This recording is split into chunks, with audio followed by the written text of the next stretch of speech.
This week on RSBANDB Update, we learn that the Elder God Wars finale, Extinction, is right around the corner. We spend some time catching up with the lore and making our best educated guesses about where the loose ends will fall next week.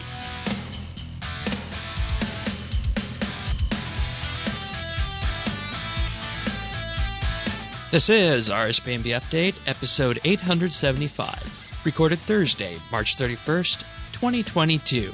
An injection of Guthix juice.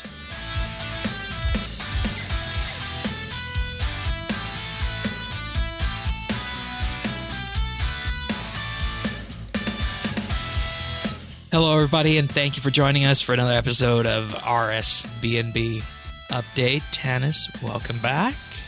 Thank you, Shay. Also joining us this week, and I'm going really quick on the introductions because we got big news to talk about, but also joining us this week is Questscaping and Zerdones. Hello. Hi. Questscaping and Zerdones were part of the team that produced our monthly bit at the tail end of last year, speculating about where the Elder God Wars were going to end. And, we got them back here this week because it's time to recheck our expectations and what we thought was going to happen, because coming next week is the finale to the Elder God Wars, a Grandmaster quest called Extinction. We'll get into that in just a moment, but if you're joining us for the first time, RSBANDB Update has been covering quests and their RuneScape updates for years at this point, and we continue to do that week after week. And if you want to follow along, we have show notes at update.rsbnb.com, and you can also find us in Discord at rsbnb.com/Discord, or our friends chat, BitsBytes. All right, so last week we got a bit of a tease that there was going to be a live stream on the Friday talking about the next chapter for the Elder God Wars. And throughout the entire week, they teased, it's going to be big. It's going to be a Grandmaster quest. Oh, that means it must be the finale. Were you guys expecting it this soon? Whew, honestly, no. I was expecting something else to happen first. I was expecting Eye of Het to be the third last, essentially. Yeah, because what we were told I think it was in January or February, we were told that we were about 2/3 the way through the storyline. Mm-hmm. I guess this is a hell of a last third we're getting in one quest. Yeah. Well, they said in the news post it was expected to be a 3-hour experience. So that's going to be a pretty long quest. I don't know how that compares to some of the other... A 3-hour quest. Well, don't put that on us. Well, they say the last Grandmaster was 2016, and of course they're talking about Sliske's Endgame with everyone's favorite maze that took me about 7 or 8 hours to do. So, oh boy. The quest is called Extinction. You will need to have completed Desperate Measures, City of Sintistan, and Eye of Het Part 2. They also recommend playing through, and this is important, Sliske's Endgame, for obvious reasons, I think, in terms of the light and shadow voices and just how we got on this track. One of a Kind, and Sins of the Father. Yeah, those are some odd ducks. Like, obviously we can see One of a Kind with the Dragonkin, right? Well, One of a Kind means Karapak is going to be involved. Yeah. 100%. 100%. Mm-hmm. But Sins of the Father was Sins of the Father? We have Hannibus on the promotional art, and it sure seems to be particularly Illuyanka focused, especially with the sight of an unspecified new location from the end of the trailer. Hey, yeah. And you have to wonder, is that a world we'll go to, or is that part of the reward that you get at the end of the quest? Because when they show this off, it's after the Elder God Wars Extinction splash screen that you see this new world, or at least new area. And, I should clarify why I'm saying new world with this, and the reason for that is because if you go down to the very end of the news post, there's a picture of the World Gate. Yes. So they did say in the live stream that part of the rewards would be a new skilling area. Yeah. And the smart money is that the scene we see at the end of the trailer is that location. Yeah. 6 skills featuring fletching, hunter, herblore, crafting, construction, and fishing. And that's a good selection. Anachronia base camp resources can be used for skilling. Also a very good addition. Oh. To be able to use herblore with resources that you just gain passively over time, hey? Ooh. Construction and more as well. hunter. Who knows what that could be? Maybe we got, maybe we got Sweaty Hunter back. Who knows? Yeah. They say this is repeatable content worth 10 hours of activity. What's that mean? Like, you'll be able to keep using it after the quest is done. Right, but only for 10 hours? Or no, what? like 10 hours, and then you'll be able to repeat it. Oh, okay. So it's like a usable skilling area, and they touched on this on the live stream as well. I think it was Mod Jack, who said that a lot of the feedback that has always come from their quests is that rather than just giving an item or a one-time dollop of XP, people have been saying unlock new areas, unlock new meaningful unlocks that will create a reason, in effect, for people to want to do these quests. You get a lot of bang for your buck. That's so awesome. I would have never gotten my Elven Sniper suit had that not been, I knew we were going to, what's it called? Tardiad, right? Tardiad. Because of that, I don't think I would have done the Light Within because, what's kind of done with Plague's End, right? Didn't really care about the spells, but the fact that we could go there were skilling places, I could get my sniper outfit. Yeah, I totally agree. That's awesome. We're also looking at 4 quest points and 4 lamps worth 175k XP each. That's pretty hefty. It is. Okay. Pretty meaty. And, I think it's Grandmaster, so that's allowed. Yeah, I think Sliskay's endgame gave 250k total. And I think... Yeah. So that is the biggest XP reward I think we've ever had. Yeah. When we are only saving all of existence. Hence the term extinction. Yeah. We deserve a prize. Another interesting bit. Your final quest will see you return to Sintistan, where all fronts are now attacking with even greater intensity to claim the Elder God eggs, and 2 characters will come to the fore, including Moya, a half-Majorat general of Zamorak, and Hebe, an obscure Saradomist hero. Yeah, that's a surprise. One. And you'll have to make new allies as well throughout the quest. Mm-hmm. It's quite surprising to be integrating some archaeology lore here that didn't previously seem to have a reason to be integrated. Because we heard about that with Everlight mysteries and such, right? Yes. Mm-hmm. Yep. There is a whole mystery devoted to this character. And I have to say, I kind of feel a little bit... I don't know who came up with this idea in Jagex, but I feel a little bit bad for Mod Jack because this seems to keep happening to him. And I don't know if he wrote this character, but this is exactly what happened with Trindine. He wrote a character for archaeology or for some content who was explicitly dead in the canon, and then everyone loved her, so they found a way to bring her back, and that's exactly what's happened again. Here we go. But could it have all been part of a plan to get to this point? Because you remember the entire promotional period in the run-up to archaeology, which was 2 years ago this week, was to prepare for this upcoming war. And obviously they knew they'd have to have certain characters in their back pocket, like Trindine and perhaps Hebe as well. In fairness, I think with this one in particular, they didn't explicitly say she's dead, True. dead. They said there are rumors, but most popularly they think she's dead and the Lion is guarding her corpse. Did you watch Mod Jack's live stream he did a few weekends ago about this? Yeah. Okay, because that's exactly what he said with that. Yep.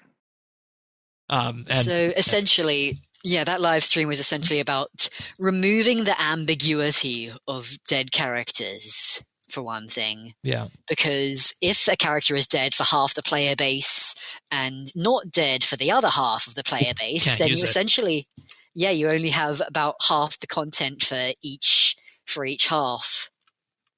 Yeah, I'll throw a link to that live stream in the show notes because it's an interesting one to watch if you have about 45 minutes or so. Touches on some. I hope he gets it to YouTube because it's very good. No, he didn't. I don't think he put it on YouTube. I think it's just on Twitch. Hopefully that. I asked him about it on Twitter, and he said he was planning to put it on YouTube when he has some time. Okay, good. Okay, good.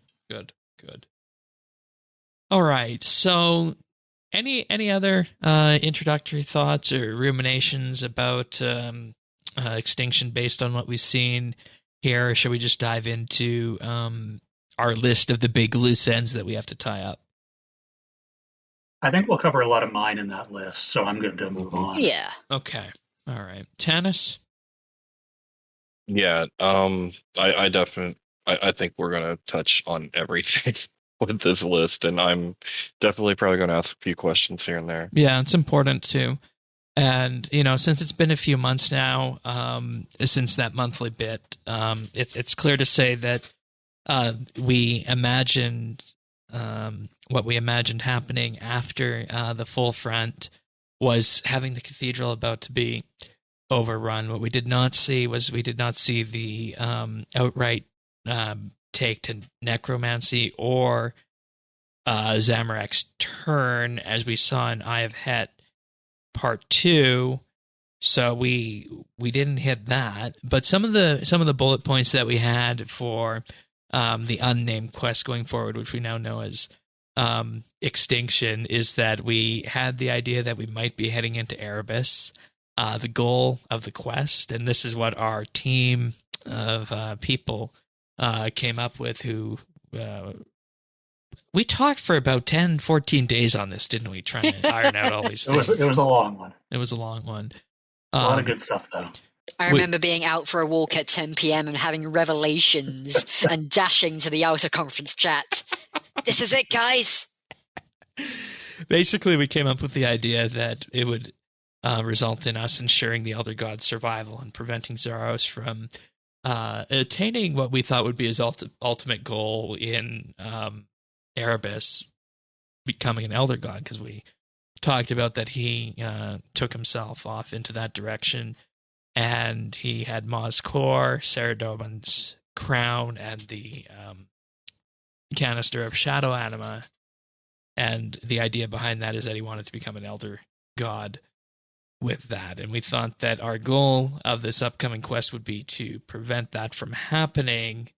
I think that's kind of the Cole's Notes version of what we said was going to be happening in that quest, or in the upcoming quest in our monthly bit. Is there anything else we talked about in that you guys want to bring forward now that might be of interest to the regular listeners? Because this was a number of months ago. Mm-hmm. So the World Guardian soul, I think, is a vital part of it. The fact that we are immortal and we are able to move like nothing through both anima and shadow anima, which means we can just coexist like nothing with both the normal world and with Erebus. Which is a huge loose end right now. Mm-hmm. Yes, definitely. And we'll get there. And it's something that effectively puts us above the Elder Gods in some respect. Yeah. So let's just dive in then. I'll, of course, save the monthly bit listening to anybody who has that on Patreon if they're interested in that Patreon spot in just a wee bit. So what happens with the eggs in Extinction next week, based on where we're at? So I'm of two minds of this. I feel like all of the foreshadowing that we've had up to this point, especially with the end of Eye of Het 2, leads to the eggs hatching. Okay. But on the other hand, I feel like it's been established. Like, I don't think I feel like they can't do that because it's been well established that if the eggs hatch, that's game over. We lose. Mm-hmm. Yeah. You can't put things back in Pandora's box. And plus, Zamorak left at the end of Eye of Het Part 2, which was that kick to get them to start hatching. Right. Zamorak leaves. Saren, Saradomin, and Armadillo can't siphon all the anima on their own. Saren has her little fugue moment of, can you hear them singing? That screams to me, the eggs are hatching. That was creepy. I will say that. I didn't feel good about that. No. And that was the next point that we'll bring up, and we'll tie this in with the eggs. Everybody who was playing I Have Het immediately thought Saren sus. Mm-hmm. Well, I don't know. Modstrike actually got some informal statistics. Oh, yeah, right. We should pull those Actually, up. I think she got both informal and actual formal. Like, she did a poll on some Discords, and it seemed to be the lore players saying Saren sus, but when the actual statistics came in, people were voting for Zamorak first of all, and Saren second. Really? Mm-hmm. I think the non-lore player is probably going to go, Zamorak's the bad one. Fascinating. Well, I mean, that's definitely something I'd be interested to hear from our listener base on this. Where do you fall on that bandwagon? Because I mean, I said Saren in that field. I think the rest of you guys did, right? I said Armadillo. Okay. Yeah, Heckle and Jekyll got in my head about him. Yeah, I did go for Saren in the end, but Armadillo was second place for me because the aforementioned Heckle and Jekyll, eh?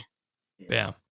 I just pulled up the tweet. 44% Zamorak, 29% Saren, 11% Azanadra, 8% Armadillo, and 7% Saradomin. Whereas in the lore Discord, the poll was Saren with a runaway. So I guess maybe it's us that just felt that way. Tanis, weren't you on the side as well, not being, as involved in the lore as our panel was on that episode, who actually guessed correctly Zamorak?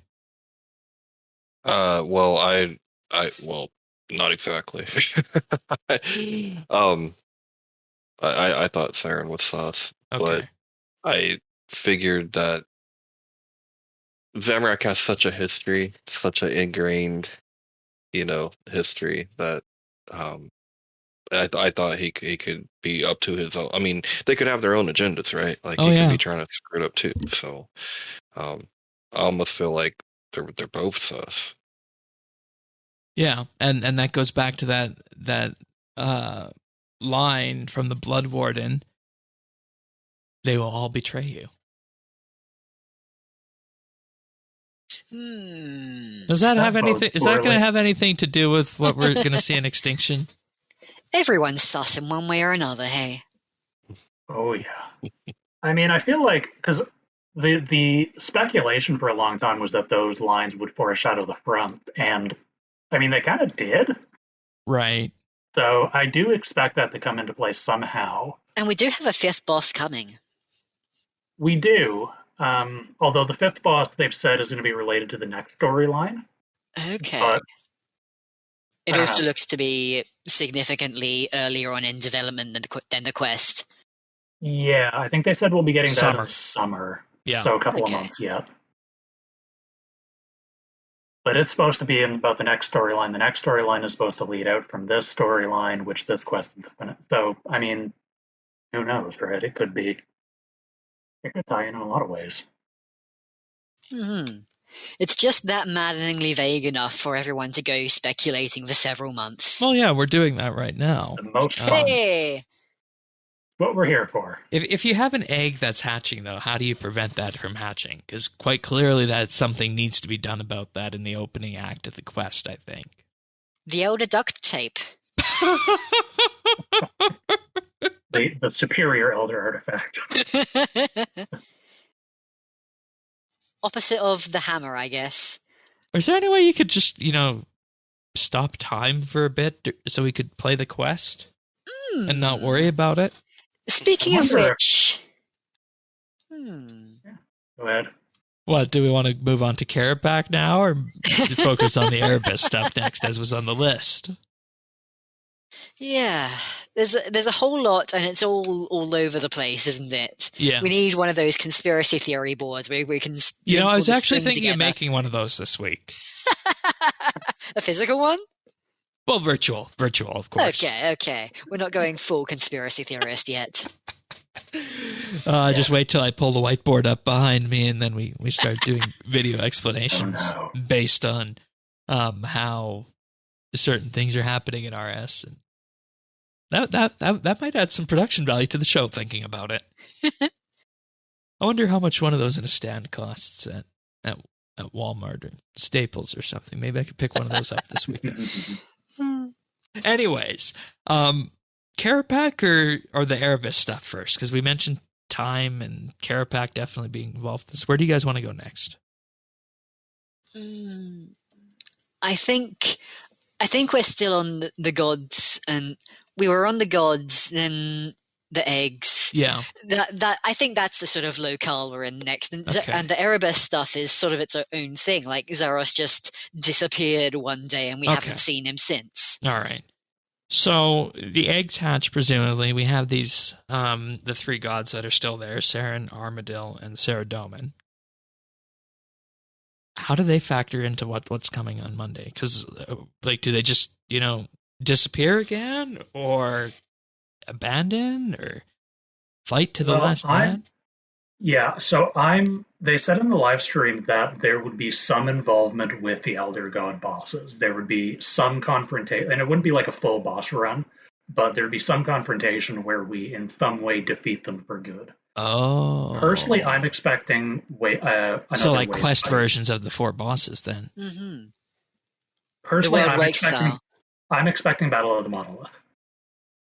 Oh, I'm putting my money on that. Oh, now. Really? Like a tower defense-y kind of thing? Like a tower defense. Yep. It is a very big area with 4 specific places to come from for one central location.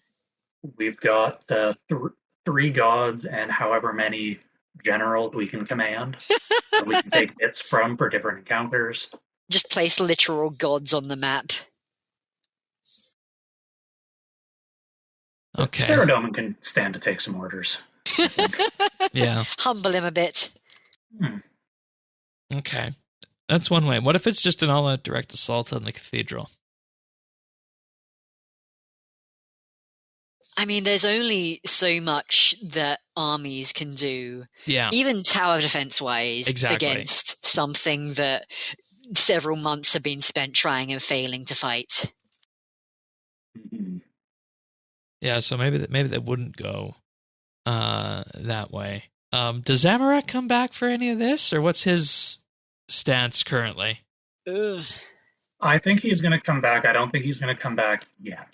I shouldn't say yet. I should say I think he's going to come back in this quest. I don't think he's going to come back for the combat segment. Do you think he's at all involved with Moya, or do you think she's a free agent here? I think it could go either way. My bet is Zamorak has a plan.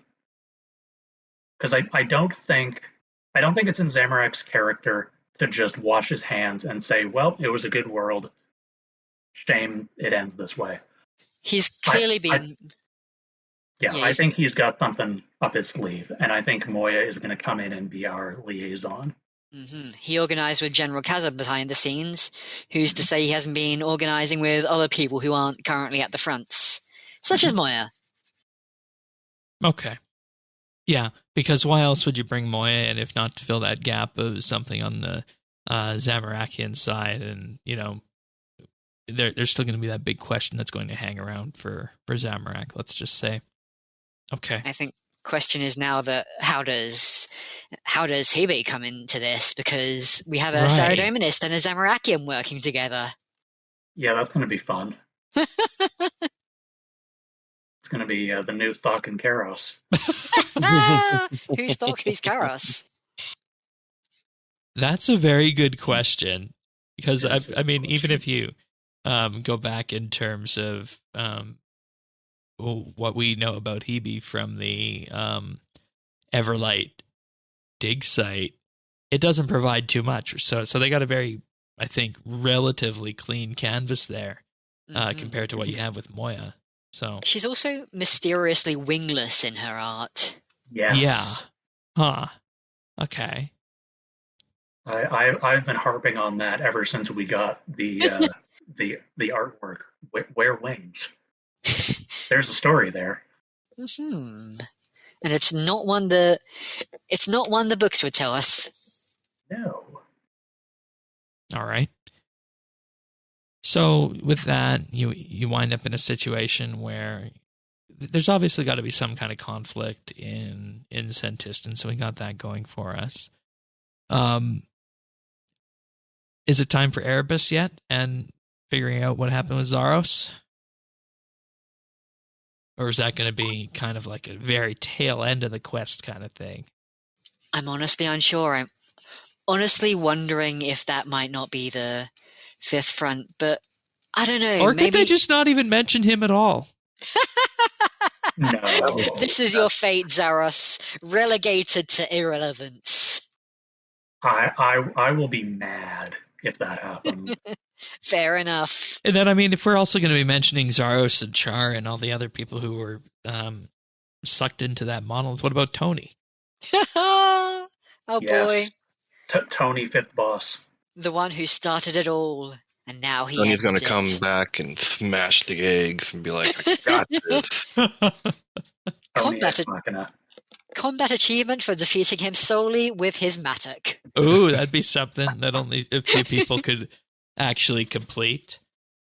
Yeah, drive the price of that up even more. No, but in all seriousness, looking at this, it just feels like we got all these little dangling loose ends that at this point, how are you going to tie all this up in about 3 hours?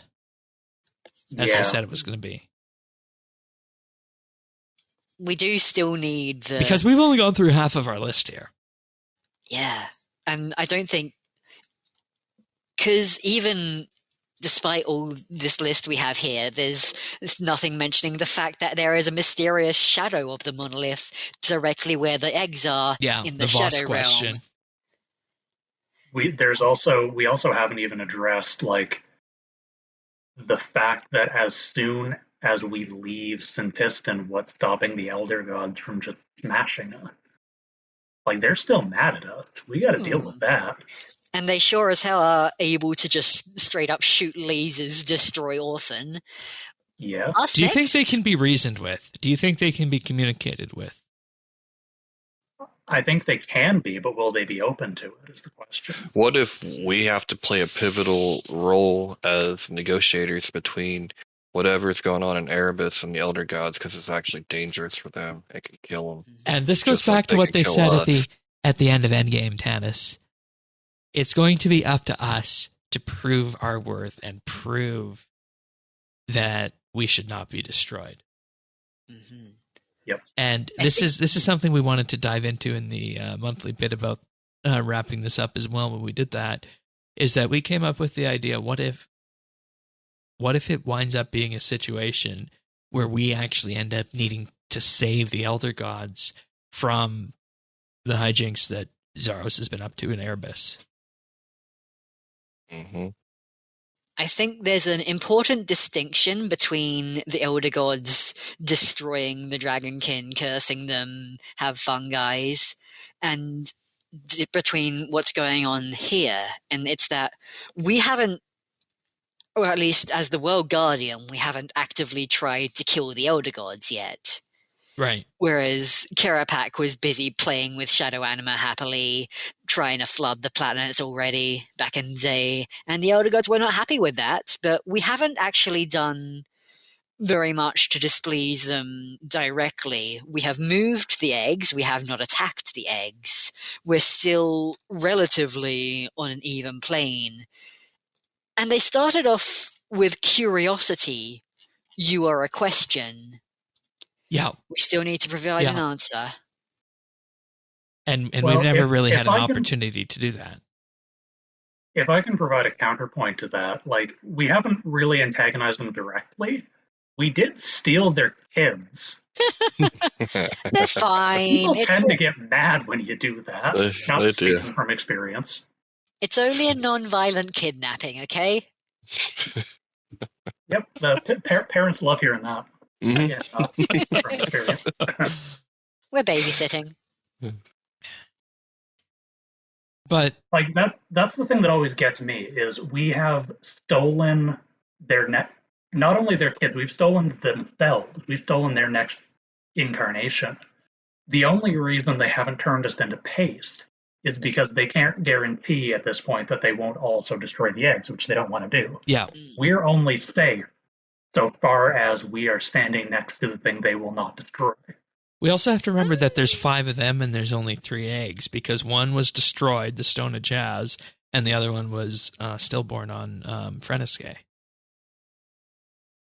I also want to say that they're not going full force, because if they really wanted to attack us flat out, then they could and would go in person. Full just open up a busting volcano underneath the cathedral, and there you go. But would that destroy the eggs? It would they would. do that, risking damaging the eggs? That's the question, and that's the only reason we're safe so far. Saren's plan was, let's just keep it that way. Let's keep the situation where the eggs never hatch, and we keep the eggs here where the elders can't get them. Through necromancy. And we're safe. Yeah. But that plan is falling apart, thanks to Zamorak. So how do we... To me, there's 2 big questions for how this ends. Question 1 is, how do we stop the eggs from hatching and eating the world? And step 2 is, how do we convince the elder gods not to obliterate us? Okay. As soon as they're able. So there's your 2 points of what needs to be involved in the quest. Let's then consider the Zaros and Erebus questions tangential to those, or are they going to relate in some ways? I mean, with the fact that the monolith is exactly where the eggs are, shadowed in the Shadow Realm, you cannot ignore that massive revelation at the end of the Sentistan dig site. Yeah. Yeah. I can't help but suspect that this seems a little more than coincidental, because it'd be a whopping great coincidence if Azanadra just happens to decide that the eggs should go directly where that Shadow of the Monolith happens to be, where, like, an echo of where Zaros just popped into to go to Erebus. Like, it feels like there's too many coincidences there for it to be entirely coincidental. So do you think Azanadra is still taking orders from the dish rag? I wouldn't be surprised if there was still some element of that going on. You think they're still linked? I don't think they're linked. Well, I mean, on the same side, I guess. Like, allied. Yeah. I don't know, because it genuinely seems like an abandonment, what Zaros did to Azanadra at the Monolith, saying bye. I agree. Maybe they just leave that as a coincidence, like, surprise. In the Shadow Realm at the Cathedral of Azanadra, there's this link to... Honestly, what is that? Because what we see there, we just see that we're in this deep Shadow Realm, we're corresponding to the Cathedral of Azanadra where the eggs are, and there's the monolith there. We don't know what that is. We don't know what the deal with it is. Could that potentially be the opposite end? Like, Zaros pops in at the Archaeology Guild, pops out there. So you could, if you examine it, it says that it's like a fragment or a shadow or something, which sort of implies that it's not actually a physical thing. Mm-hmm. But I mean, I don't know, maybe that's a red herring. All right. There's just so much there that it seems almost unfathomable at this point. Yeah, and that's why I'm wondering, how do you fix this in the 3-hour time span you have for a quest? Mm-hmm. Zerdones, you said the first one was how do you prevent the eggs from hatching, and the other core problem was how do we stop the elder gods from being mad at us? Basically, okay. Yeah. Well, they only understand power, so the only thing do that they though? I think Yeah, well, because I think the only thing that would make them happy is like self-perseverance. Like Do they we. understand us, I guess, from this as a follow-up to what you're saying right now? I'm saying Zaros bounces through that portal, he smashes those eggs, and they're like, "Oh no!" And because that's the only thing they understand is if he destroys you, then you're all done. But Well, if if he did we that, what if can, the Elder Gods just decided that? Drop the ceiling on us. Well, I he mean, has a. what What I'm if saying is, what he would if have the ability to kill him though. If he can just come back, smash the eggs, he'll be able to kill them. I don't know if he could. Easily observed destruction. I don't know if he could, because there's power that we don't know that the Elder Gods have, and I don't think that even Zaros would be able to do that.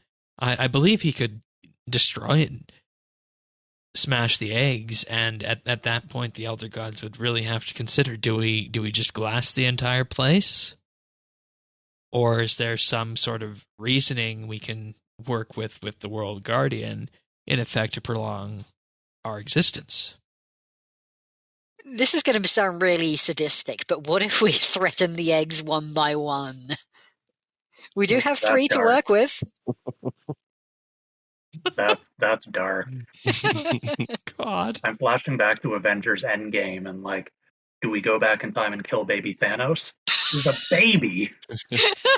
This is a Mod Jack quest and not a Mod Raven one. Ah. Okay, so here's a thought. We heavily suspect that Zaros has gone to Erebus to make an alliance with Voss. What if Zaros comes back with some Voss power?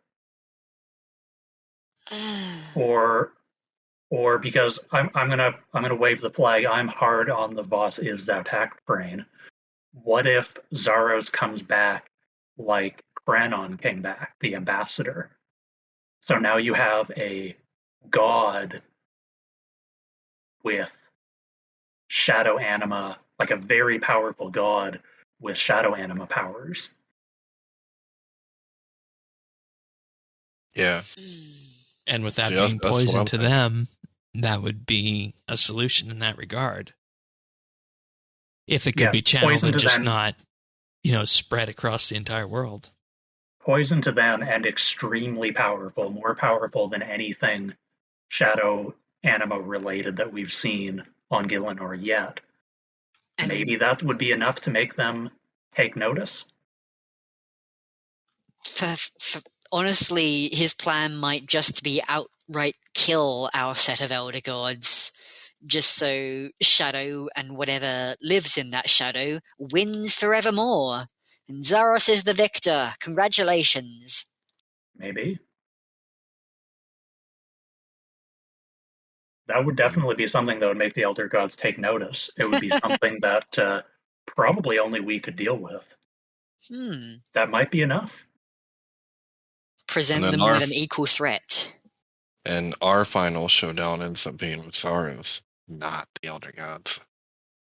Starting a new storyline. That's the part I don't love. I don't really love Zaros as a boss fight. No.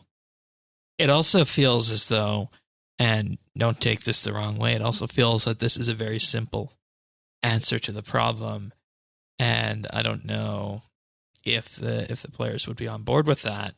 Though maybe they would, because they've been on that Zaros bandwagon for a long, long time and would like to see him come back and do something. Some sort of justice to the absolutely pivotal role he's had in the storyline. Yeah. All right. I think in the absence of anything else, that's perhaps one of the more compelling ideas. I personally don't like the way that feels, Zerdones, but I could see the idea of, some kind of shadow anima-based weapon or some shadow power he'd been infused with being used on this. It feels too blunt, though, honestly. True. That's a good way of putting it. Yeah, that's valid. You only got 3 hours. Yeah. Yeah. All right. Hannibus was also on the teaser artwork for this. Yes. So we're going to be dealing with that. And we also know that Carapac is going to be involved too with this. So I think Carapac's story is desperately in need of conclusion. does he die? I hope so. For his sake as well as ours, eh? Yes, he deserves it, and I think he wants it. Well, yeah, you just listen to the end of the boss fight, right? Yep. He's not particularly ambiguous about it. No. Do you think there's a chance that his new curse could be broken? I think it would have to be, because otherwise what's stopping Jazz from just bringing him back? Yeah. How would he break out of it is a question, though. Destroy the needle? It does seem to be fracturing from what you see in the boss fight. Yes, and if you examine it, it's got some kind of note on that as well. I forget exactly what it is, but it does mention that it does look like it's pulsating or fracturing. So it says, a faint light glows from its fractured shell. Could it be close to breaking? There you go. That's very on point, hey? So with that, then, you break the needle, destroy the needle, breaks Carapac's curse. And he goes in to fight one more time, realizing what he's done. Or would he turn on us, rather than turning on the Elder Gods to sacrifice himself? There's a problem with that, though. Because literally just as a matter of being on the Needle's wiki page for finding that examine text, there's something... Oh, right, that's a lot. Hold on. What do you got? Guthix. Yep. It's from the Hall of Memories. He says, the forbidden secrets of this universe and beyond must be recorded while I still live, so that they can be meted out only when the time is right.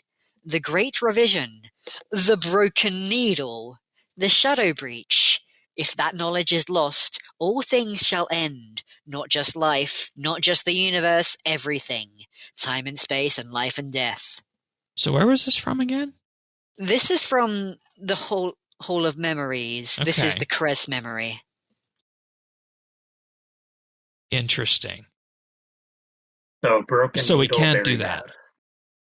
Well, we could if we then have a way to deal with time falling apart? Question mark? Oh boy. It's a lot, hey. Yeah. Get a good 4 Doctor Who episodes in there. Yeah. The Staff of Armadale breaks, all you get is a T-95 weapon. The needle breaks.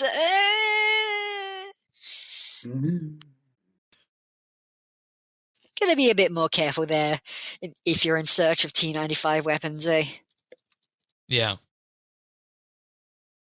There's also the fact, just, remembering things that were involved with the needle. We have all those temporal instabilities around Anachronia that pop up from time to time as well.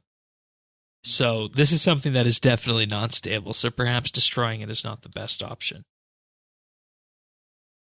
I mean, since we are working with time travel here, could we not destroy time, then go back and undestroy time? I say this, but this path only leads to nonsense, eh? Right, and this path leads to Stephen Moffat's Doctor Who. We like our sci-fi stuff here on the podcast, but I don't think RuneScape necessarily needs to go down this time travel. I don't think Extinction needs to become a time travel quest. But we could bring the penguins in. Oh, God! Back to the freezer was enough. Comedy time travel, yes. Maybe not here.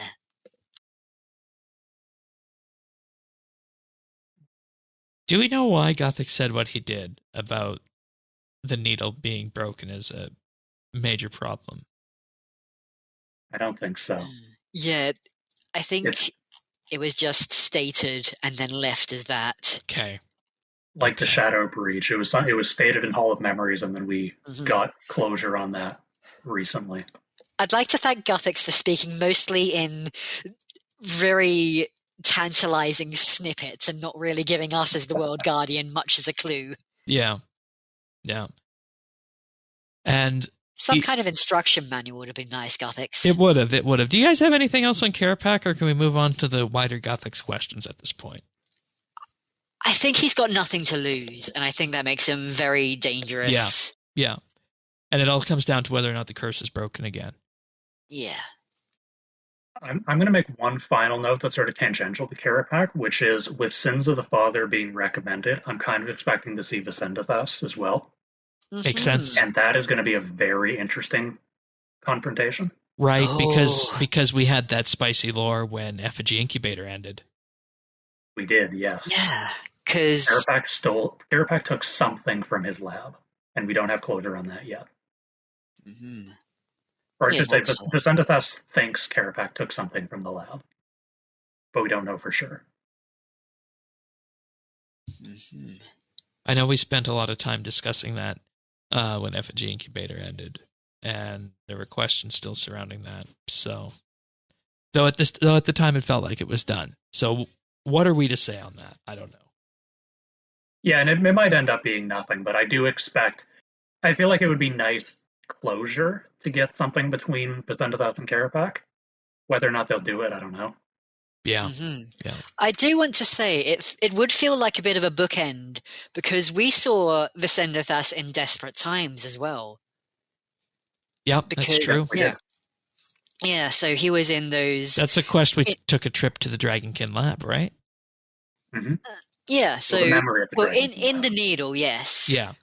We flashed back to Carapac and Vicendathas having a, average father-son conversation. Your dad wants to destroy the world. Son thinks that's a bit of a bad idea. Dad's doing it anyway. And maybe a bit of a bookend to that, the start and end of this storyline. Okay, so with that, Sins of a Father makes total sense then. Could there be anything to do with the actual machine on Anachronia, the Effigy Incubator lab thing that we go to monthly? Could that factor into this at all? It's a source of Carapac's memories. Yeah. If we've... but we also have the guy himself. Maybe. True. But we might kill him. If we kill him before this, we might have to harvest his memories. So if he's dead, then we still have access to what he knows, essentially. Possibly. All right.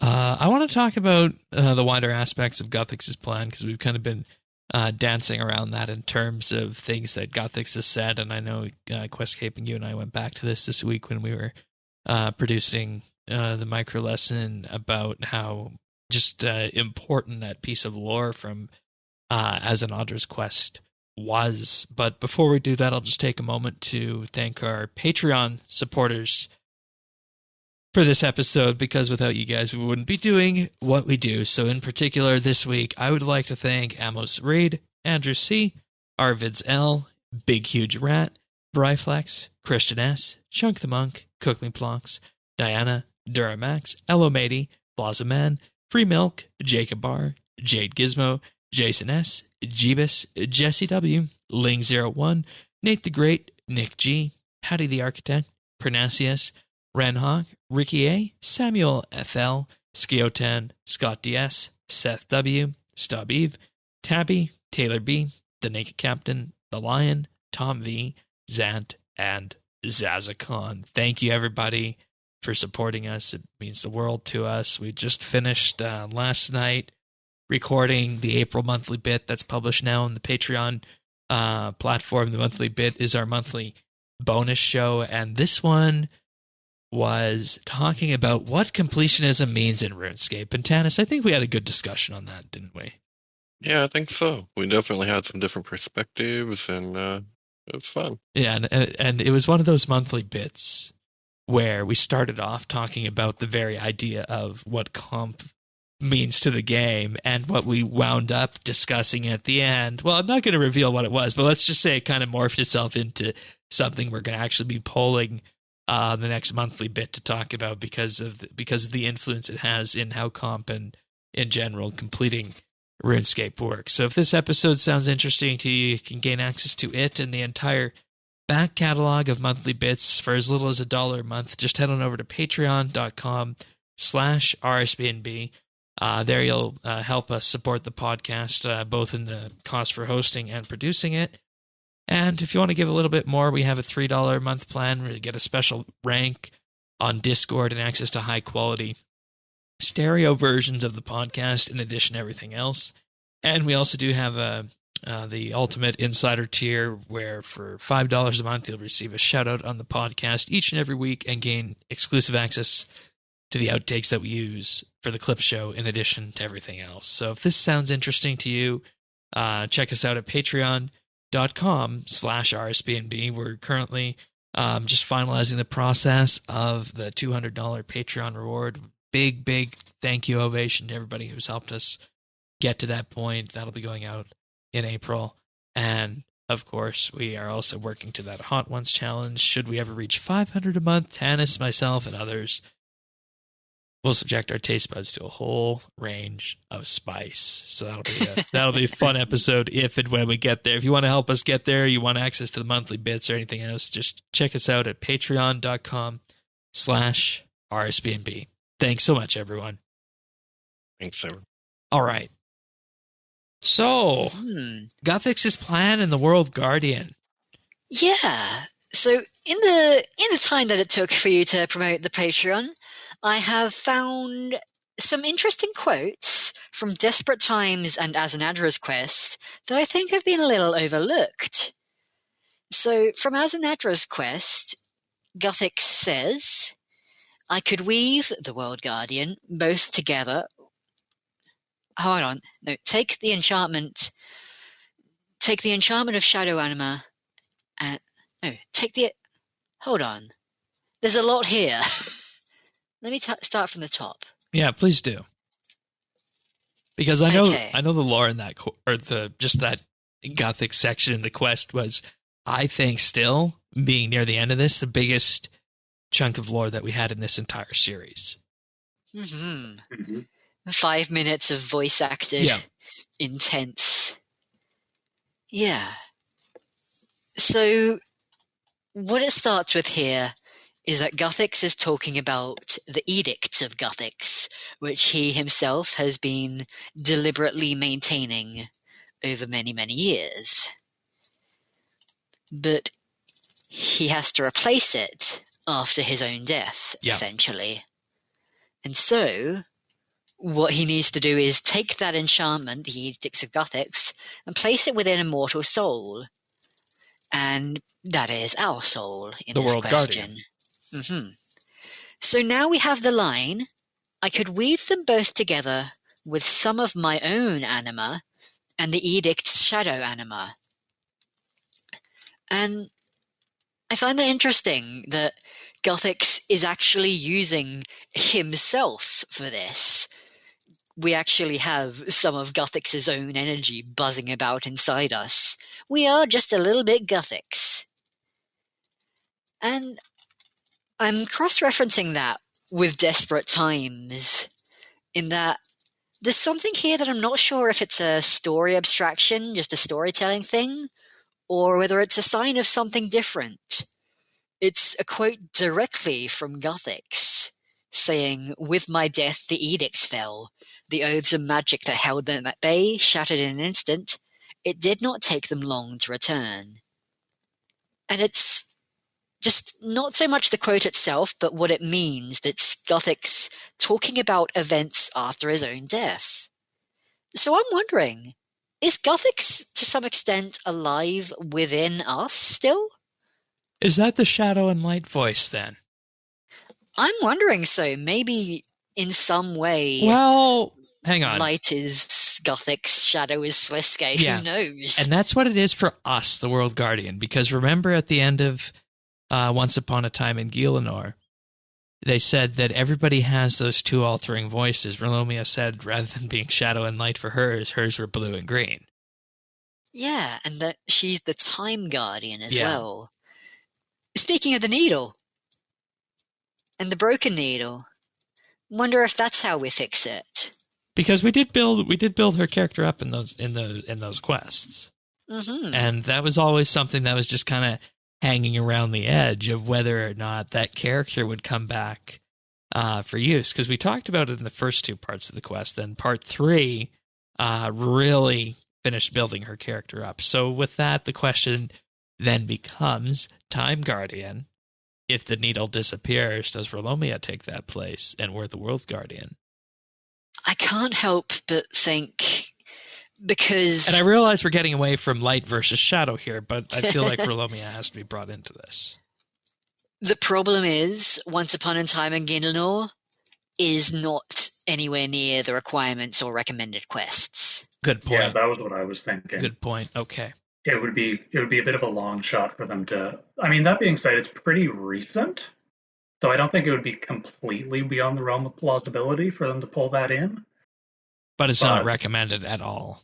It would be a little odd. Okay, so let's just focus on the idea of Guthix's soul then.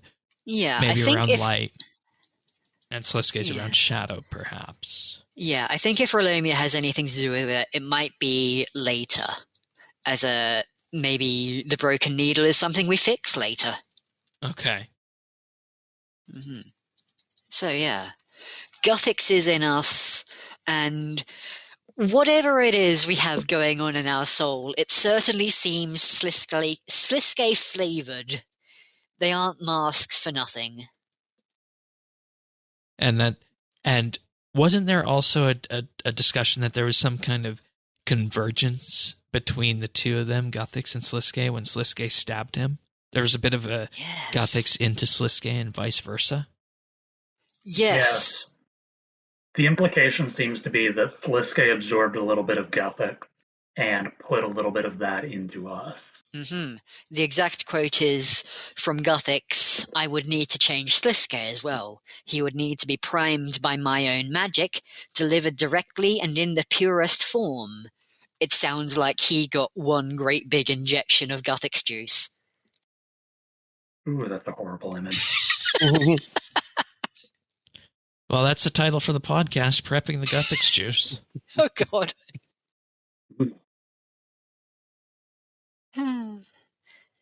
But so, yeah. I don't know. That has to come back at some point, because it was just such a huge piece of dialogue. I feel that we're going to have this discussion at some point in the quest. And it's definitely one of the things that's kind of just hanging around there. Though I don't know how you do that when you have this big thing happening in Sintistan that's obviously going to be taking the bulk of the attention. Yeah. I'm still thinking in the manner of Guthix and Sliske, because it was all involving the Staff of Armadyl.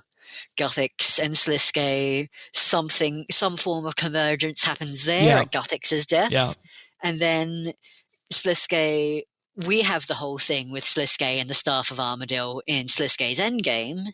So there's we saw some kind of shadow traveling along the staff itself. And now the owner of the staff is Kerapak. So who knows what it's doing next? Maybe this isn't the end of its story. Maybe it's more than just a weapon. The end of the story of the staff? Mm-hmm. Interesting. Yeah, because you go back to what the player gets. It's the fractured staff of Armadyl, so obviously the full staff is still in use, because they couldn't outright give the player the Elder artifact on that. And when you start... Still there. And when you start looking at all this and you realize that... was there... Do you think... And I don't know if this is possible with the higher tiered gods like Guthix, Saren, and Zaros. I don't know if it was possible. Would it have been possible for Guthix to see the future? Well, we know we could have gotten information secondhand, because we know that the previous World Guardian was unmoored in time, I think was the way it was described. Mm-hmm. Because she got turned into the Balance Elemental, and among other things, and I know this is a deep cut going back to while Guthix sleeps, but there's dialogue in that quest that implies that she saw our funeral. Our being the World Guardian's funeral. So she's Us, the character, right yes. now, Us, right? the character, Okay. player character. So we know that at least one of Guthix's associates was able to see events out of order. Mm-hmm. Guthix himself, we don't know, but maybe. He's got his personal time reporter. Hey, Eternum, what's happening in, the future? Give me the goss. Spill the tea, as they say. What's happening in 2024, right, Janice? Oh, boy. But well, I expect that Picard's gonna come back, right? yeah, that would be an interesting way of wrapping this quest up, I think. Okay, so once again, another huge big question. We've gone through the eggs, we've gone through Saren, we've gone through the Erebus folks of Zaros and Char. Actually, we didn't talk about Char yet. Yeah, we didn't talk about Char. Char is kind of a more minor one, I think, but Yeah. I feel like her inclusion in Battle of the Monolith feels intentional. Yep. Yeah. And Nex is still out to get her back. So she's got this whole side quest on top of everything else.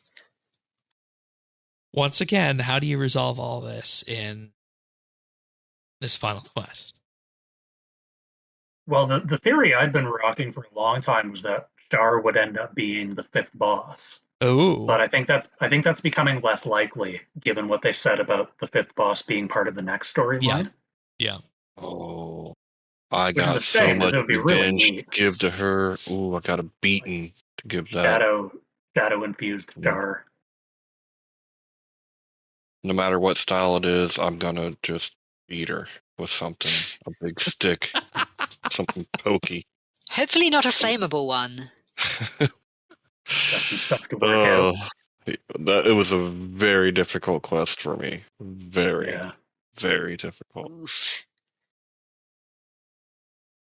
All right. I think we have to talk about Aya now, because unless there's anything else on Guthix, because I feel like we could go on this Guthix roundabout for a long time, and I don't even think we'll be able to complete it in the quest next week. Mm-hmm. But the rumor and what people are thinking is that the little preview we get at the end of the story, or the end of the trailer, is a preview of Aya. I will note, first of all, before we get into this, that it's not the only planet that is previewed in that little trailer. Right, we also have the Elven one. Yep, Ardiad, Kethsi. And Narragan, which was an odd inclusion. Right. I'm not sure whether that's communicating, look at this world-spanning quest, but that sure is 3 different planets that got showcased. And it's interesting how they show 2 shots of Kethsi. There's both the Ritual of the Majra Agility course, and there's also the Rune Dragons. Maybe that's significant, maybe it isn't, but I'm noting it. Okay. I think it's a good note. I'm gonna say I don't want to put all my chips down on this one, but I'm gonna put a little bit of money that we get some Robert the Strong. Yes. And I think that's a note I think I'm gonna come back to a little later in the episode, but I'm putting a couple of chips on Robert the Strong coming in. And the last few seconds of that trailer, it's a very lush living place. So it's definitely not somewhere that's dead like the other places that was shown in the preview. Is that the Illusionkan homeworld that we're seeing there? It could well be. I mean, the anima is sterile. Life sure can exist there, and quite happily so. But as for any more of it proliferating or getting any bigger than it currently is, looks like they might be in a bit of a dead end. Well, I don't think that's entirely true, because the Illusionka were raising and breeding animals. Like in his lore book, The Last Rider's book, Hannibus talks about how they raised the eggs of their animals, and that made them very sad because they couldn't reproduce. So there's definitely some ability for an ecosystem to flourish there.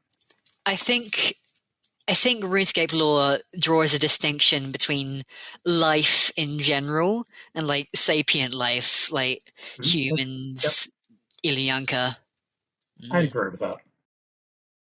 So there's enough for animals to be working around just fine, but higher forms of life, like these poor lizard men just trying to have babies. Yeah, that makes sense. What was it that you wanted to come back to, Zerdones? I just want to make sure we get that in. Oh, I'll make sure. Okay. Robert the Strong will come up. All right, fair enough. So how do we tie all this together then? That's my next question. So, like if you had the canvas for the quest, how would you tie this all together? So I can't take credit for this idea. This came from someone in Clan Quest who I believe it was Derp. If it wasn't, I'm sure someone will correct me very angrily. But someone had the thought, the whole deal with Aya, which we learned in the Effigy Incubator storyline, is that its anima is wrong. It's too pure. That's why the Ilyanka can't reproduce. There's something wrong with it. So what if we take the eggs there? What would happen to the eggs if we fed them that anima? The wrong kind of hatching, eh? Not the perfect planet, which Gillinor is, but the artificially perfect. Like feeding someone processed food. Processed baby food, hey? Huh, interesting. Maybe. Is that the solution to this entire thing? But wonder, it might have been because Karapak's actual doing. Because you look at what you have in this shot, and you look at what we're going to be having for the end skilling reward. It does look like it's very alive. I guess it would have to stick around and not be eaten entirely if we're going to stick around on there for the post-quest content, hey? Yeah. And that's my understanding about the eggs, is that when they hatch, they devour everything on the planet they're on, spreading out to the universe. I wouldn't doubt that, wouldn't doubt that someone in this lore intended for the eggs to hatch there and to mess them up however that would. I feel like that would have been a Karapak move. But also, I'm not sure we want it to be successful. Because, hey, we like those lizards. They're cool. Yeah, the dragonkin are pretty neat. Well, the other dragon or the other lizard people that we like. Too many lizards. Fair enough. Too many or not enough? Good one. Hey, let's make sure we don't give too much credit because there are actually lizard people conspiracy theorists in real life these days. Oh, there's everybody these days. There's flat earthers. You name it. Birds aren't real. You go on down the rabbit hole there, Sam. Yeah. Ilyanka aren't real. Oh God, please no. On behalf of all of Canada, let me just apologize for David Ick. We're sorry. I'm sorry. Who? The lizard people guy, David Ick. He's Canadian. I've never heard of him. We'll talk about. Lucky you. We'll talk about this later. It's new to me. Absolutely. All right. Back on track then. Anything else on the IA front with this and the Illusionkin, or do we want to leave them there? I think I honestly can't be sure what the relevance of this is, because it's relevant. If we've got all the quest recs and the Hannibus inclusion and the end of the trailer leading up to Yaya is relevant somehow. But it is such a strange one, honestly. There's something up with the anima, I can say that, but why and what for? Also, we just need to realize that they say to fully grasp the lore, which means that they're going to make callbacks to it, but there's nothing that was done in One of a Kind, Sins of the Father, Endgame that is downright required for Extinction. True. So if anything, it might just be a passing reference. I know we're focusing a lot on this right now, but it could just be something that we're just going to pass by relatively quickly. Speaking of which, there's a World Gate connection, right? Hmm. So you could get, you could get there. Yeah. I will say that Sins of the Father is the recommended requirement, not necessarily the 12 months of content that followed that. True. So it could just be, hi, here's the Senderfast. I have a question for one of you. I'm not too good on this right now.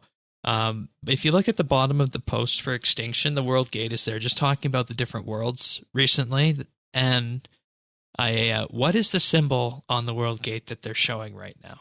That's Frenesque. Okay. So obviously, I don't think there's going to be too much with that then. Yeah, that's probably just there as kind of a placeholder. Okay. Yeah. All right. I just wanted to make sure there wasn't something that we were completely missing with that. So, maybe we have to go there to study how Ma's egg messed up and then redo it. Oh, and, so same thing. Oh, so entirely possible. The Frenesque was not in the trailer. No, it wasn't. What it's worth, though. But at the same time, if that's going to be one of the major plot points to it, you want to, leave some things there as a bit of a surprise. So maybe Tanis is right in that. Though, would the player base be legitimately okay with, in effect, stillborning three of these eggs? Why not? Given what we saw with Ma's egg, how much? If it's them versus everything, I mean, there's a question of moral philosophy in there, isn't there? Right, and we actually talked about this in pre-show of or post-show of the monthly bit last night about how Saren and Zaros are two opposite sides of the coins. The ends justify the means, or the means justify the ends. Yep. So maybe that's what Zaros is coming back to do. But we've been going at this discussion here, speculating on what's going to happen with Extinction for about an hour now. I kind of just want to bring it back. And Zerdones, how do you see Robert the Strong getting involved in this in kind of a concluding way? So I don't know exactly how I expect to see him coming in, but I'm expecting him to in partly because I think there's a nice narrative element to bringing him back with the Dragonkin, because he is how we were first introduced to the Dragonkin. He is he's the original combatant of the Dragonkin. Yeah. Tale of Two Cats is where they first appeared in game. There's a nice narrative synchronicity to bringing him back at the conclusion of maybe not the Dragonkin story as a whole, but definitely the most prominent Dragonkin that we've seen. Okay, that works. And if we are going back to Ritual of the Majorat, Ritual of the Majorat Kethsi. Yeah, that's another clue, is that they mentioned Kethsi in the trailer. They showed Kethsi in the trailer. Specifically, they showed Ritual of the Majorat Kethsi. There's a third hint that leads me to believe we're going to get some Robert the Strong content soon. And I wanted to save this for a little bit later, but since you're asking, we got a new pet this week. Oh, God. I'm going there. Okay. Mm-hmm. I got a new pet. The description of the new pet in the news post is that it is a direct descendant of Odysseus, the faithful companion of Robert the Strong. And isn't that a deep cut?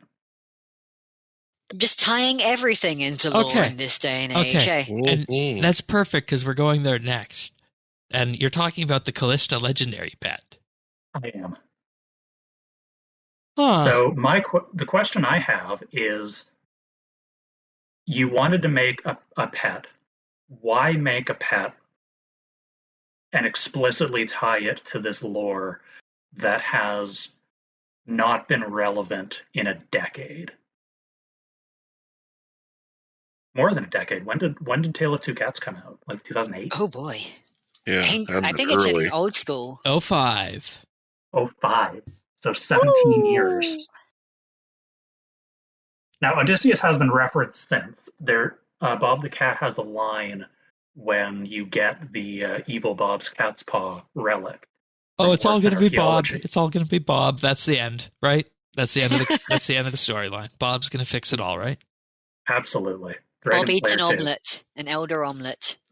He's going to take it to Escape Rune and uncook them, unhatch them. It's Escape Rune's problem now.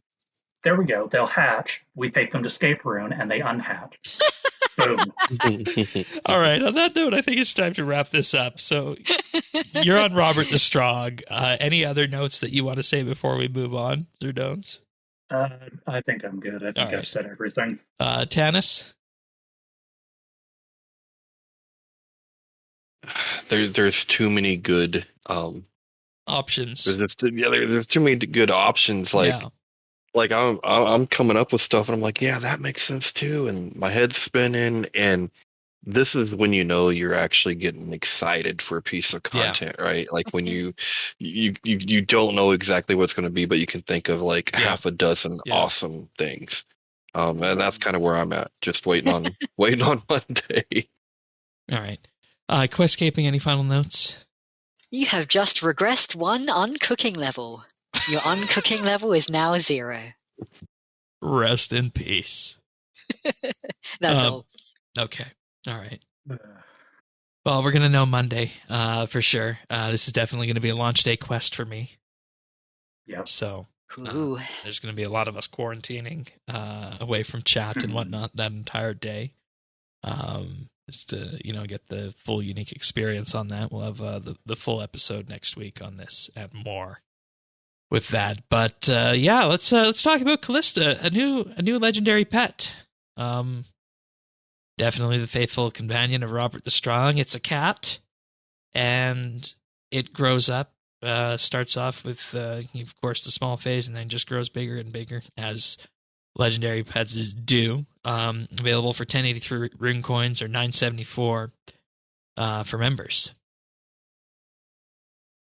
Any of you guys buying this? I already have my one legendary pet, and I'm satisfied with that. Yeah, I've got the Blood Bouncer from Premiere. Yeah, I've got the Fire Lycan from a magazine promotion a while back. Oh, wow, interesting. Oh, nice. Okay. Yeah, I've got like 3 of them. Got the Dragon Wolf, the Drake, another one, Colossus. That was from a deal. And I don't really even need that many. Yeah. And I think at this point, everybody should have one legendary pet. If you don't have a legendary pet, go out and buy one. But for those of us who do have existing pets, I mean, you really just got to buy them for the cosmetics at that point, right? And yeah.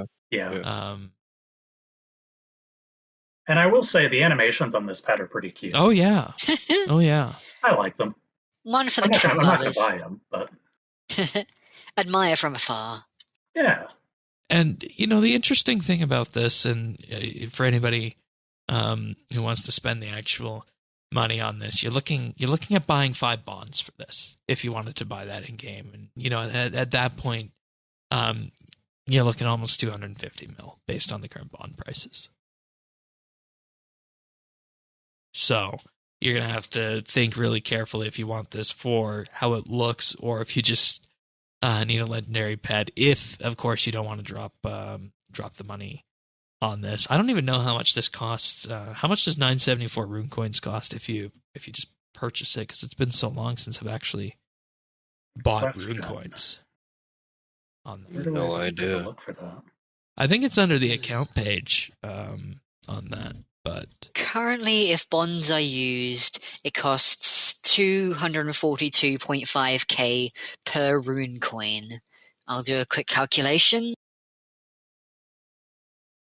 That's pretty steep.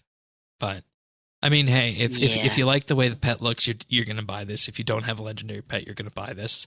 And at that point, you just pick the legendary pet that looks the best and that you prefer for your own play style, I guess. Let's just say. Yeah. So. If you are a member, this legendary pet costs you 236 mil. Yeah, and for the cosmetic, for me personally, that's not something I would do since I already have the legendary pet. Yeah. So. But if you're rich and you like cats, it's an easy option then, in my view. But you know what we always say with these kind of promotions, these kind of cosmetic promotions. If this is something that you're really interested in and you like, when Jagex offers these cosmetics, this is when you throw your additional money down. Yep. Buy it for yourself. Buy it for your friends. Just buy it. Yeah, or with that, you could even ship the bonds to your friends if you wanted to buy your friends a legendary pet on that. So, it all supports the team at the end of the day. Did we get the real world price? If you wanted to drop the IRL cash? No, I was trying to navigate the Jagex website for doing that. So I have it pulled up. 900 rune coins is 23 Canadian dollars. So you'd have to buy 1,100, which is about 27 Canadian dollars, which is about 18 pounds sterling. That's not too bad. Or 24 US dollars, roughly. That makes it sound less than the GP cost. Right. It does. Well, and then you have a bunch of rune coins left over because it's 974, and you're buying 1,100 here because you can only buy a minimum of 200 coins. Yeah. Okay. So it's a decision that needs to be made. I'm going to move us on to the patch notes then right now because they're very, very tiny this week. There's a grand total of 5 of them. So first off, the Blood Reaver's special ability now correctly provides the healing when auto-firing its scrolls. The Coin of Enchantment can no longer be equipped from the bank interface. And I actually had to look this up, what the Coin of Enchantment was, believe it or not. This was available from the Gifts from the Heart Treasure Hunter promotion back in the day. And once per day when flipped, the coin will grant the Valentine's flip, which is a 2% XP boost. So this was from this year's Valentine's Day promo on Treasure Hunter. Right. The Squogoroth familiar will no longer appear to be Squake, which is once again two similarly looking cosmetic overrides looking relatively the same, except just getting mixed up on this. I don't particularly know how this would have happened, but lo and behold, it did. So it's been same fixed. model, different textures. Yeah, and colors, different textures, different colors. So, and updated the messaging that appears on Obsidian Arbor when inspected, and it now states the correct degrade chance while fighting in Zuck's arena, which is good because you don't necessarily want that to degrade when you're in one of those fights, since it provides such a nice chunky damage resistance buff to you. And finally fix the submarine sabotage mobile interface that appears during the hunt for Red Rock Tuber. All these little niche quest interfaces, hey? Going way back with that one, and let alone a quest on mobile. I wonder 8-9 months in, how many people are playing quests on mobile? I did do the Once Upon a Time mini quests on mobile. Okay. And those did go pretty well. Yeah. They're more modern as well. So. Mm-hmm. All right. Well, before we wrap up and say goodbye for the week and go into our picks of the week, yeah? Yeah, so before you move on, I'm not 100% sure this came out this week, but I wanted to say I think they fixed ED2, the Hydrix Dragons. Oh, yes. Oh, this didn't make the patch notes, but okay. There used to be. So the Hydrix Dragons in Elite Dungeon 2 are a unique monster I think all the gemstone dragons are, but the Hydrix dragons especially are a unique monster that gives a lot of Slayer experience. Like a lot of Slayer experience. And it used to be that if you got to where they were, you could kill all of them except for two particular ones.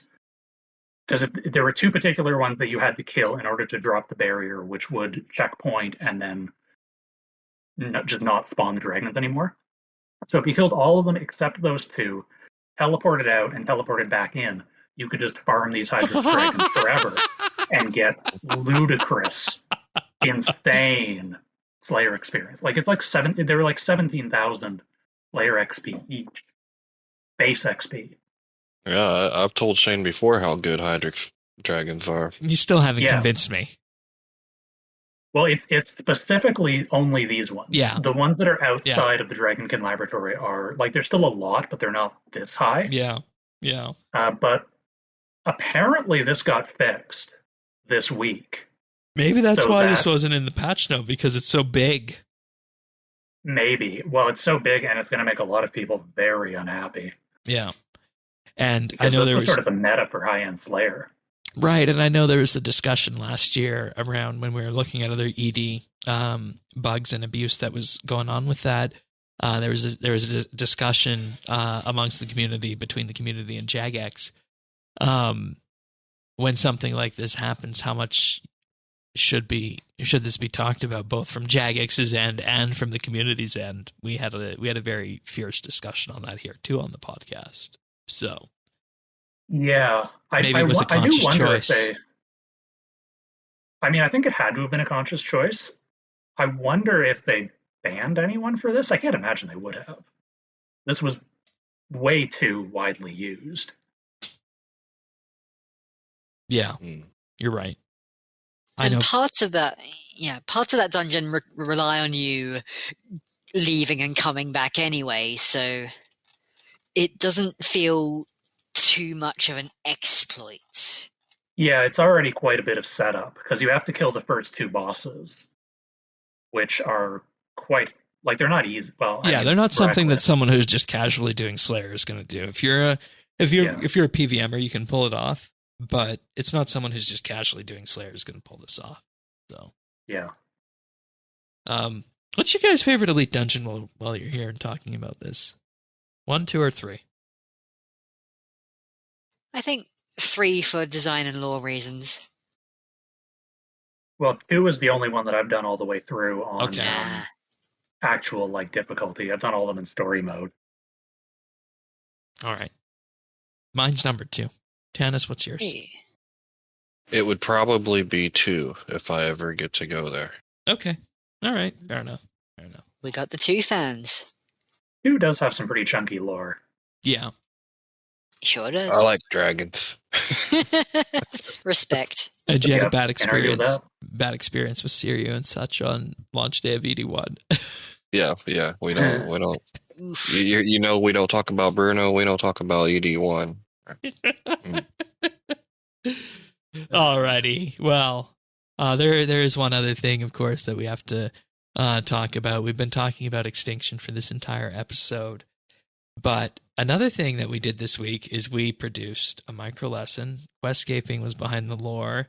I stitched together the video. Zant offered his consultation services on this, and together, the 3 of us have put together a micro lesson that I'm very proud of. It's called "The Story So Far: The Elder God Wars." So we're gonna have a listen to that right now.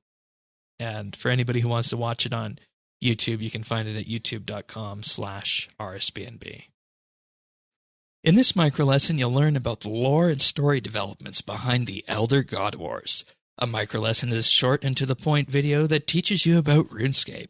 This time, Questscaping, a quester and lorehound from Clan Quest, will tell us about RuneScape's story since desperate times. In desperate times, the god Seren forms a council from all over Gielinor to hear this message. The elder gods, having slept on the ground for millennia, are awake. Their eggs could hatch at any time, birthing a new generation of elder gods which would destroy this universe to make a new one. And nobody wants that. Thing is, the Council can't agree on what to do about it, and then they're interrupted by a Dragonkin scientist named Kerapak, who you first met in the quest One of a Kind.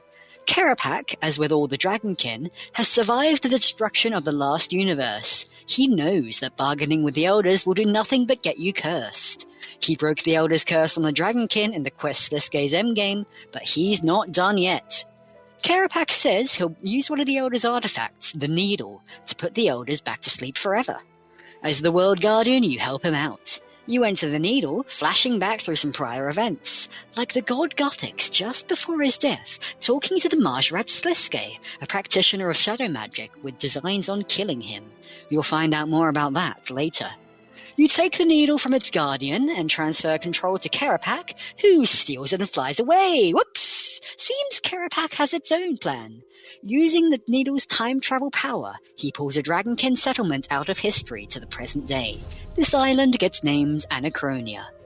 In the quest Desperate Measures, you find that Kerapak long ago tried to harness the power of Shadow Anima, a substance toxic to life and even Elder Gods, only for the Elders to curse all the Dragonkin for his hubris.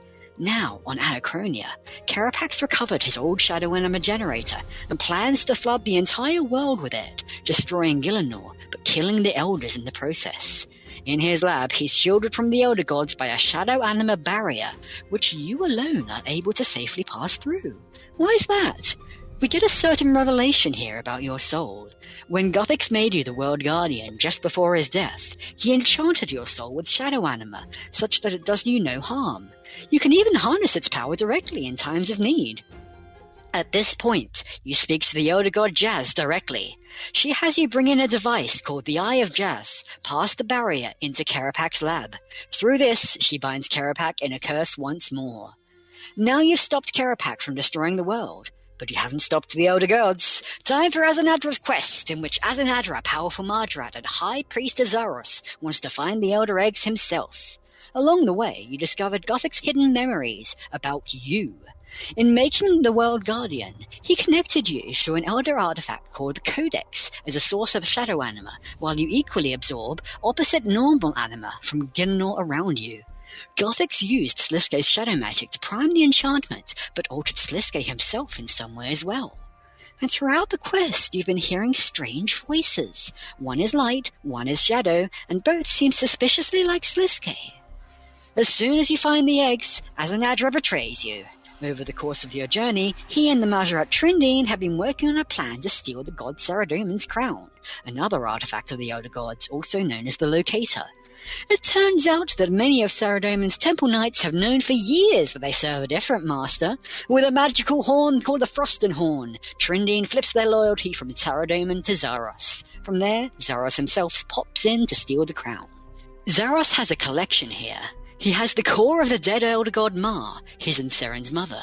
He's stolen a container of Shadow Anima from Kerapak's research. He has the Locator stolen from Saradomin, plus his Temple Knight army. With this, he starts the Battle of the Monolith. Zaros' Temple Knights march from the mysterious monolith at the Archaeology Guild. Turns out the monolith is another of the Elder Gods' artifacts. It's the Codex, linked to a dimension called Erebus that doubles as the afterlife for departed Zarosian souls. Once he reaches the monolith, all that's left for Zaros to do is force it open and enter Erebus. The Shadow Anima will shield him there, the Locator will guide him, and the core of Ma will be his offering to the rulers of Erebus. This universe is no use to him anymore, nor are his followers, including the ever-loyal Azanadra. Zaros leaves. We haven't seen him since. The open monolith spills toxic shadow anima and monstrous creatures from Erebus. Azanadra is able to close the monolith, but with its vast power, he ascends to godhood there and then. From there, we have City of Sintistan. In the absence of Zaros, Azanadra wants to help. If you can get the other gods to drain the power of the Elder Gods' eggs, it'll delay them hatching. Seren, Armadil, Azaradomin and Zamorak join in, while Ixthoran opts to seek help elsewhere. Azanadra teleports the Elder Eggs to the buried City of Sintistan, where you and the Gods' armies protect the eggs from the Elder Gods' armies. 4 fronts of the Elder God Wars dungeon later, we have the Eye of Het mini-quests, named for an ancient Caridian artifact, which can resurrect any fallen soldier to fight again. Ixthoran wants to find it for the war effort. You do deliver it to Ixlaran, but General Khazad steals it for his father Zamorak, who destroys it knowing that Seren would have used it to trap their armies in a perpetual cycle of death and rebirth. That'd delay the Elder Gods from hatching, but wouldn't do anything to finish the fight. And Seren can't bear to let the eggs come to harm. With Zamorak gone, the other gods alone can do nothing to stop the eggs from hatching. We're doomed to extinction unless we do something fast. The finale to the Elder God Wars, Extinction, launches April 4th, 2022.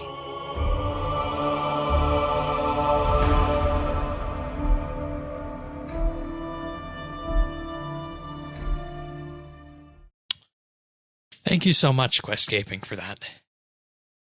Hey, you're welcome. I quite enjoyed putting that together. Bit of a way to keep track of where we are, and I actually discovered some of the things that I brought up in this very episode in the process of research. There is always more, isn't it wild? Yeah. And it's been a ride. It's so important, I think, to have these kind of summary videos for this, because you go back, we've been doing this since 2019. We had Desperate Times, Desperate Measures, we had Azanadra's Quest, City of Santist, and those were the quests, but there were so many other little things that popped up as well, from I've had many quests to Battle of the Monolith and so on and so forth. Just little updates around that added this kind of lore, and I thought, it was necessary to kind of tip the concept of a micro lesson on its head this week and do one specifically around lore. And I know, Tanis, this is something you've always wanted for this. So. Absolutely. I mean, it's a great recap, right? To catch up where we're at in the story, but also it's more digestible. I think to listen, at least for me, very used to listen to audiobooks, and Questscaping did an amazing job, and helped me get even more hyped for this quest on Monday. Yeah. Full version available at youtube.com/RSBANDB. If you like it, give us a like and subscribe. Helps the channel out. And, of course, with that, if you have any questions about it, you can put those in the comments there on YouTube as well. And another thing I need to point out with these micro lessons, I don't know if people realize we do this, but all the micro lessons actually have handwritten human transcripts behind them, because we feel that being a short video, it's so important that it be made digestible for people who are, of course, first watching the video, but also for people who are just listening, but for people who want the transcript to help read along, because that's something that is often forgot about a lot when focusing on these videos, is that people often only just focus on the video aspect. But what a lot of people don't know, and this is a bit behind the scenes on how these micro lessons work, is that on the micro lessons, all 6 of them that we've done so far, we've produced it so that they've all been audio first, as in they could be standalone 6-minute podcast episodes as well, because that's what we do here at RSBANDB Update. We focus on audio first with the podcast, and then just throw the nice videos and tie it all together with that. So just a bit of a preview behind the scenes of the idea and how micro lesson works. Thanks again, Questscaping. Thank you. Yeah, very well done. I believe we have picks of the week, and you're up first. So what do you got for us? All right. So my pick of the week this week is a little app called Procreate Pocket. Now, this is an iPhone app specifically, so if you don't happen to have an iPhone, I'm afraid this isn't relevant. But as I do, in fact, have an iPhone, I have been finding this extremely useful as of late. I am an artist on the side. I do commission work, and this has been incredible for just giving me the full power of art software. Honestly, a lot more powerful than some of the desktop software I've used. And it's just available on the go on my phone. I did the cover for the recent Clan Quest Clan magazine, and I did a lot of that in an airport, standing in a little charging booth, charging my iPhone. So, oh, wow.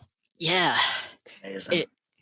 It is quite amazing how much the ability to just have something as an app and have it be as powerful as it is, it opens up so much versatility.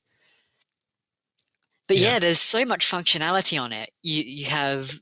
You can use layers, you can import brushes from any user created brush there is. I imported a set of pixel art brushes. Does Photoshop brushes work? I don't think so. I think it has to be specifically a Procreate formatted brush. Okay. But a lot of people have them available in both. All right, fair enough. But yes, and I haven't poked into this too much, but there is even animation functionality in there. Oh, really? Yeah. Oh, now that's interesting. It's quite something, isn't it? Yeah. And we didn't get to talk about this in tech news a few weeks back, but these Apple devices are continue to just blow everything away. We've gotten to the point where I'd imagine for Procreate they also have an iPad version, right? Yes, so Procreate Pocket is specifically the iPhone version. Okay. Whereas Procreate is the main version, and that's specifically for iPad. Okay. Yeah, because I was going to say the newest iPads actually have the M1 chip in it, which is the same chip that they're running in their laptops and their iMac and the MacBooks. So Apple hardware is, has always been at the forefront in terms of performance, but everything that they're doing now is just able to really push things one step further. What size of iPhone do you use it with, out of curiosity? I actually have an iPhone 7, I think. Oh, so wow. This is old as they go, and it works perfectly for me. Oh, wow. That's a testament to the app, too, that you're able to get that kind of performance out of it and still be able to produce what you've done with that. Because I saw that cover, and, I honestly thought it was produced in something desktop related with that. I had no idea. Surprise, surprise. So, all right, good. I always love a good iOS app for Pick of the Week, so thank you for that. Hey. Zardones, what do you got for Pick of the Week? So I have a YouTube documentary, which is a very pretentious way of saying a 2-hour-long YouTube video. So apologies to Shane's attention span. It is called Line Goes Up, The Problem with NFTs. Now, this is a little bit old. It was posted in January of this year, but I've wanted to talk about it somewhat. I've been dying to talk about this to someone ever since I saw it. I've seen it probably 6 times now. NFTs and crypto and all that has historically been like one of my big blind spots. Like I'm a very tech-oriented person. I also have a business background. I never knew a lot about the crypto space. It always just sort of raised a red flag in my head, and I never really dug too deep into it. Right. All of a sudden, in 2021, everyone started talking about NFTs, and my wife comes to me and says, "You're techie, explain NFTs to me." I couldn't, because I didn't know what they were. Right. I only had the barest idea of what they were. So then this video comes along, and this video is amazing because it goes in very great detail into what a blockchain is, on a technical level, how a blockchain works, the historical evolution that got us Bitcoin and Ethereum and into NFTs and what NFTs are and how they work. And then it goes a little bit beyond that into stuff that's still on the fringes and hasn't quite broken into the mainstream, which is stuff like pay-to-earn gaming, which is video games that are built on top of crypto blockchains and can be used theoretically. The sales pitch is you can use them to generate income by playing a video, like real-world income by playing a video game. And beyond that, into things like Web3, which is a proposal for a new kind of internet built on top of blockchain technology. Now, this all sounds very high, pie in the sky, very optimistic. And you will note the title of the video is not "Line Goes Up, How NFTs Are Awesome," because none of this works. It's all terrible. Yeah. From top to bottom, it's trash. Now, you can correct me all the way down. if I'm wrong. I feel like in general, NFTs are a pyramid scheme. There's actually a really interesting taxonomic argument about whether NFTs are a pyramid scheme or a decentralized Ponzi scheme. Okay. I think that's getting a little bit too into the weeds. Yeah. They are 1,000% a scam in almost every case. Just which flavor of scam are they? Yeah, exactly. And I won't summarize all the arguments this video makes because it's a 2-hour documentary, and I'd imagine, like you said, it starts at first principles. We're talking about NFT, which at the very core of it is a crypto technology backed token, I guess, because the term is non-fungible token, right? Right. So at a basic technical level, in order to understand NFTs, you sort of need to understand a little bit about Ethereum. The Ethereum blockchain is an evolution from Bitcoin, which I think most people are familiar with. The significant evolution of Ethereum is that a block on the Ethereum blockchain doesn't just track token or the coin, the Ether coins. It can also hold arbitrary data. Yeah. Yeah. And that's essentially what an NFT is. Yeah. It's a box that you put code into. That code can be a hyperlink to an image, which is what NFTs have become synonymous with as digital artwork. But they can conceptually be anything as long as they fit inside the block. And that's how you get into things like Web3, which is people building complex applications on blockchains.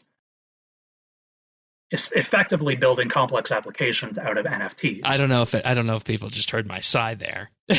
Yeah, there are so many problems with this.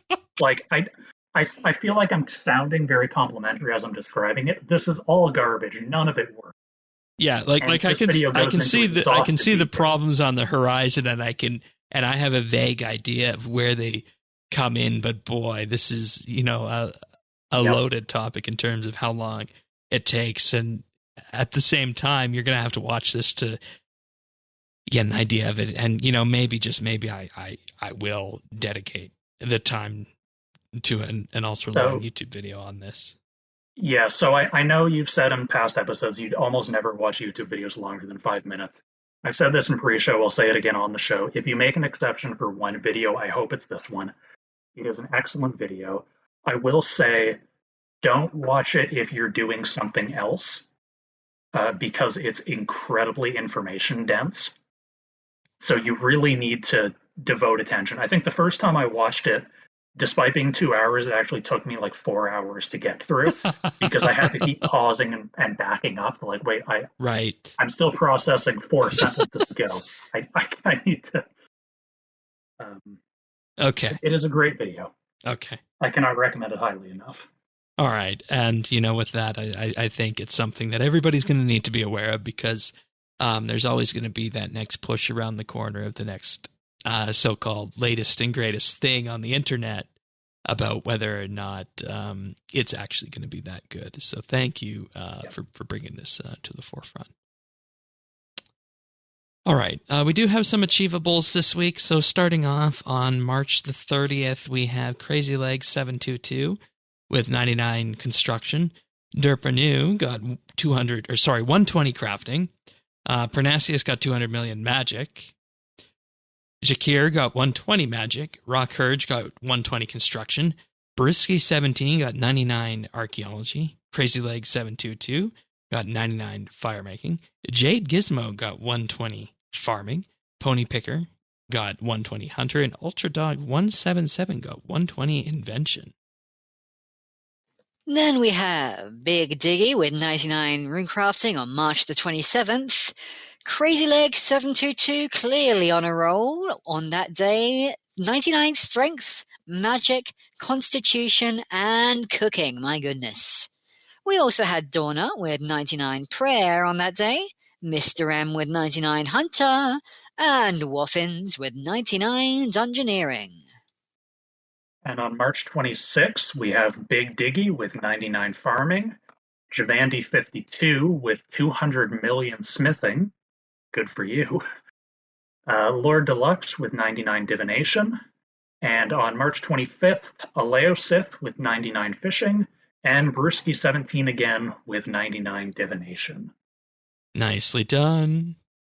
All right. Also on the 25th, we have Iskatu with 120 farming. We have Lore Deluxe with 99 woodcutting. And then on the 24th, we have Bull Bazard with 120 herblore, Derpanu with 120 cooking, and Obi Denobi with 99 prayer, all on the 24th. Nicely done, folks. Nicely done. What have we been up to on RS? Tannis, what have you been doing? Task 37, Yak Track. Oh, good. Nice. You're past me. Smelting bars. Well, I was smelting bars. Now I'm tying up some loose ends before Monday. Yeah, we won't talk about what the realization we came to last night was on that, but it's safe to say you're gonna have a fun weekend. Yes. Yep. Okie dokie. We're rocking it old school, man. Anything else? We used to.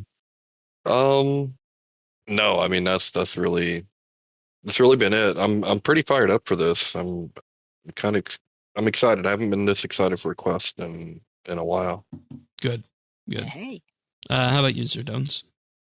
I am on task 49. I have mostly been AFKing. I started off hunting golden rocks, and then I moved on to champion scrolls, and I've been getting unreasonably spoon-fed with those because I'm at 10 of 13 scrolls. Oh, okay, that's not too bad. It's pretty good. I mean, the ones I have left are include Imp and Earth Warrior, so that's not fun. But all right, questscaping. I've been doing my usual mini games. I had an interesting one lately because I was actually in Tennessee visiting friends for a week. Friends who, a couple of them are also RuneScape players. So had the fun experience of going to one of my clan minigame events when two of us were actually together in person, speaking into one iPhone speaker. Nice. Hey, that was nice. Quite fun. Always nice to do those kind of meetups like that. Yeah. And so we also, while we were there, myself and a couple of my real-life friends went to the Berthorpe Games Room, and there we were playing virtual board games in real life next to each other. Oh, that's wonderful. That's wonderful. Obviously, you're also very pumped about the quest, too, on Monday. So. Absolutely. I am streaming it with Clan Quest on the Clan Quest Twitch channel, and getting extremely excited. And oh my goodness, I am not going to be able to do anything else that day. It's just quest brain. Yeah, absolutely. I know how you feel about that. Twitch.tv/Clan Quest for anybody who wants to watch. As for me this week, I've really only been doing a few dailies here and there, and logging in for the occasional raid this week. And yes, I know I was complaining in pre-show about how Thursday raids weren't going as well as they normally do, but I got the Yakamaru pet the other day at a very low kill count of 38. Wow. Which is always amusing when people look at the pets that happen with that. So you guys were right that I shouldn't be complaining too much about that. So you absolute spoon. Yeah, I'm actually going to go back there after we're done the show and go again. Oh boy! Yeah, good luck. Another pet. No, I got both pets. I got the Beastmaster pet and I got the Yaka pet. So we're good on that. Aren't there 2 Beastmaster pets or 3? Yeah, but I got the main Beastmaster pet. I got to get the other one at some point. So, okay. I in my view, I got the ones that matter. So, fair enough. But of course, we'll be back next week for the full discussion on everything quest related. So, if you want to join us for that and have it automatically delivered to you, you can subscribe to us on any podcast listener out there. We're on Apple Podcasts, Spotify, Google, Amazon, Pocket Casts, and Stitcher, amongst others. Just visit update.rsbnb.com/subscribe. And of course, we're also on YouTube at youtube.com/rsbnb, where you can find the video versions of the show, and the micro lessons. And please do give those a like and subscribe. It greatly helps the channel out. So with that being said, we'll be back next week for another episode of RSBANDB Update. See you then, everyone. Bye. Bye.